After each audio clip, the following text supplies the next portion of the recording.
Bonjour à tous, on est en 2090. Je tenais à vous faire cette petite vidéo parce que je suis le dernier homme à avoir connu le monde avant le confinement. La belle vie à l'époque. Je me rappelle par exemple, on n'était pas obligé de se couper les cheveux soi-même. On avait des coupes réussies. On allait dans des endroits exprès pour ça. On appelait ça les coiffeurs. C'était leur vrai métier, hein, pas comme votre femme qui essaye de vous dégager le cou mais qui vous creuse une tranchée derrière le crâne. Non, c'était cher mais c'était bien fait. Qu'est-ce qu'on avait d'autre? Bon, je vais vous dire, mais vous allez certainement pas me croire, mais à l'époque, on n'était pas obligé de faire coquillettes, jambon le midi et riz steak haché le soir. On avait des endroits, on arrivait, et il y a un mec qui cuisinait pour nous. Et lui, il connaissait les temps de cuisson. Il faisait pas cramer la moitié du bordel. C'était un magicien, le type. Je sais pas comment il faisait, c'était un magicien. Je vous jure qu'à l'époque, on pouvait sortir sans attestation. C'était même pas illégal de pas avoir d'imprimante. On n'avait pas besoin d'un chien pour avoir une excuse pour sortir. Un jour, j'avais même tenu la porte à un voisin, sans la lâcher parce que ce bâtard, il arrive à moins d'1 mètre de distance de sécurité. C'était beau, ça. La solidarité, ça s'appelait. Et puis on avait un concept à l'époque pour se dire bonjour. Je vais vous raconter, mais vous allez pas me croire, vous allez me prendre pour un fou.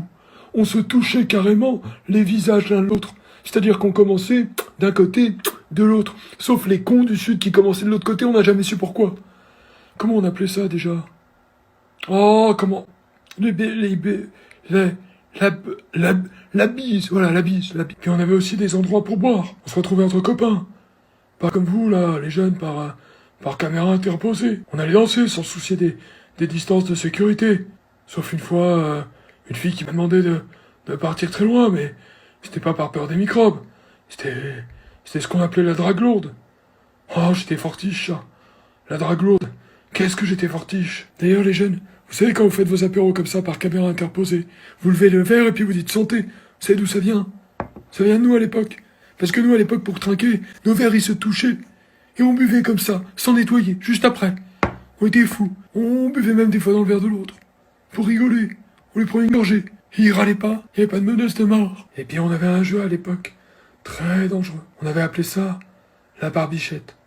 Ça consistait à toucher le menton de son adversaire avec la main. Et si on perdait, il nous touchait le visage carrément. Et on rigolait. On était inconscients.